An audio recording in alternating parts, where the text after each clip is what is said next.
Greetings, students. Mr. Little here, and today on History Bites, we're going to look at Chapter 15, Part 3, Southeast Asia, a Crossroad. By the end of this History Bite, you should be able to answer these essential questions. How did cultural and technological exchange from East Asia and South Asia impact Southeast Asia? And how did Southeast Asian societies use cultural and economic forces to build their states? With that, let's go ahead and dive right in. So Southeast Asia has long been connected to South Asia, and this connection stems from a number of sources, one of which was the demand for their spices in South Asia. Things such as nutmeg, cloves, and possibly even sugar were domesticated in Southeast Asia and later traded to South Asia. Evidence of this long connection includes the use of the Sanskrit writing system in many of the Southeast Asian states, such as Khmer, Majapahit, and the Srivijaya. And even to this day, many of their modern successors still use the Sanskrit-based alphabet. Religion is also a definite indicator of this long connection. Hinduism, Buddhism, and later Islam, coming from South Asia, would also play a role in all of these states, including syncretic roles in which these religions found their way into local religions as well. So let's talk a little bit about Khmer. Where? Khmer, of course. Modern day Cambodia, Laos, and Vietnam. This is what we call a water-based civilization. We haven't talked a lot about that in world history, but this is an example of a civilization where the state gets its power by building and controlling the flow of water via canals, dikes, dams, and artificial pools, some of which are used for religious purposes. The Khmer religion was a combination of Hinduism and Buddhism, and probably the best example of this would be the Angkor Wat, which is the most famous structure in Cambodia today, is ostensibly a Hindu temple. Its original name was the dwelling place of Vishnu, which is a Hindu god, but its architecture reflects Buddhist influences, and so it's important to understand that these, it wasn't Hinduism or Buddhism. It was actually a little bit of both.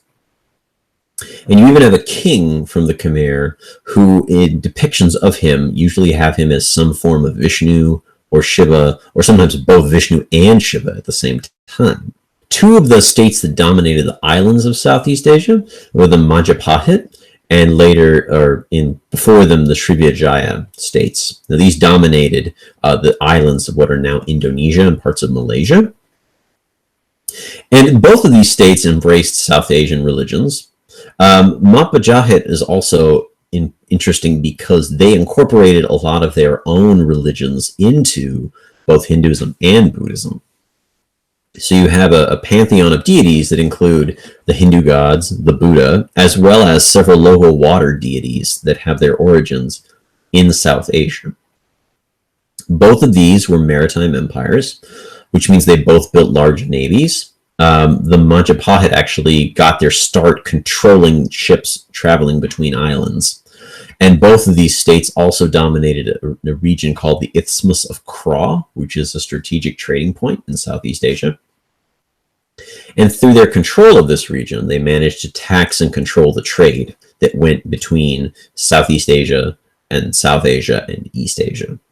And so their domination of trade really allowed them to grow very heavily.